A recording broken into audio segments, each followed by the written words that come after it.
ये विशेषता हमारे महाआयोजन महाकुंभ की जो विशेषताएं हैं जो मैं देख के आया हूँ। मैं 2-3 बार वहाँ पे जाके और मैंने स्नान भी किया है। और वहाँ के इंतज़ाम और वहाँ के भव्य आयोजन के बारे में ये प्रेस कॉन्फ्रेंस मैंने रखा है कि मैं उस भव्य आयोजन का प्रत्यक्षदर्शी हूँ।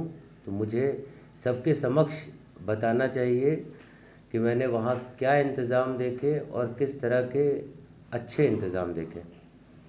कुंभ की आप बात कर रहे हैं, लेकिन विपक्ष जो है लगातार हमलावर है। एक तरफ सीएम योगी की तारीफ हो रही है मैनेजमेंट को लेकर, और दूसरी तरफ विपक्ष कह रहा है कि हजारों लोग भगदड़ में मारे गए, कोई ठीक इंतजाम नहीं किया गया था।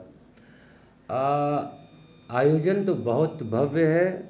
मैं हर उस इंसान को धन्यवाद करना चाहता हूँ जिसकी थोड़ी सी भी भागीदारी रही है उस आयोजन में, चाहे वो नगर निगम का कर्मचारी हो, चाहे वो हमारी पुलिस बल हो, चाहे वो हमारे एडमिनिस्ट्रेशन वाले हों, चाहे किसी भी तरह के अधिकारी हों, जिन्होंने एक एक चीज़ बहुत बारीकी से देखा है और एक एक चीज़ का बहुत बारीकियों से इंतज़ाम किया है। विपक्ष बोल रही है 1000, तो भगदड़ शायद पिछले भी महाकुंभ में भगदड़ हुए थे जिसमें 42 लोगों का रिपोर्ट आया था। तो अभी शायद विपक्ष बोल रही है कि 1000 से ज़्यादा लोग मारे गए हैं। तो मुझे ये समझ में नहीं आ रहा है कि वो आंकड़ा बताना चाह रहे हैं या तरीका छुपाने का।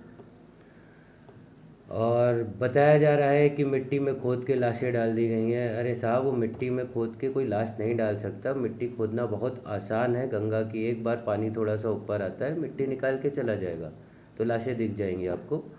इतना छोटी मोटी चीज़ें और ये सब इस भव्य आयोजन में आप लोग का बोलना नहीं बनता है।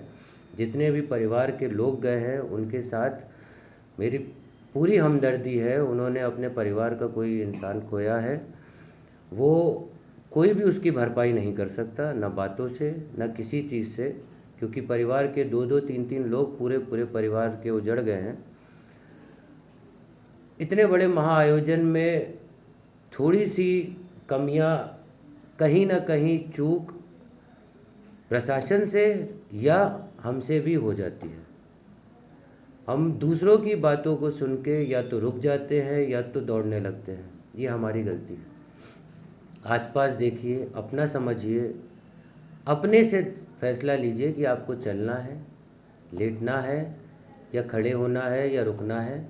ये आपके ऊपर निर्भर करता है। किसी के कहने पे आप भागने लगेंगे तो वहाँ भगदड़ ही होगी। और वहाँ पे लोग आयोजन का नहीं, भीड़ का भी मज़ा लेने आए थे। उनको आयोजन से ये मतलब था कि इस आयोजन में जब सब चीज़ अच्छी तरह हो रहा है तो कुछ मजाक या कुछ करने की कोशिश की गई होगी, जिसके चक्कर में ये भगदड़ हुआ। और उन परिवारजनों के लिए मेरे दिल में बहुत ज़्यादा हमदर्दी है और मैं ईश्वर से प्रार्थना करता हूँ कि उन लोग को सहानुभूति अपनी तरफ से भी दे कि कम से कम वो इस दुख की घड़ी को संभाल पाएँ। लेकिन वहीं अगर आयोजन की बात है तो आयोजन में कोई कमी नहीं थी। साफ सफाई, नहाने के घाट पर्याप्त थे, हर चीज़ पर्याप्त थी। लोग वहाँ पे रुक रुक के जो आयोजन को देखने के लिए और आयोजन का उत्साह बढ़ाने के लिए जो वो लोग रुक रहे थे, उससे हो सकता है थोड़ी बहुत कमियां रह गई हों, लेकिन मुझे कमियां नहीं दिखी। जहाँ तक कि मेरा है कि मुझे एक भी कमी नहीं दिखी और आयोजन भव्य था।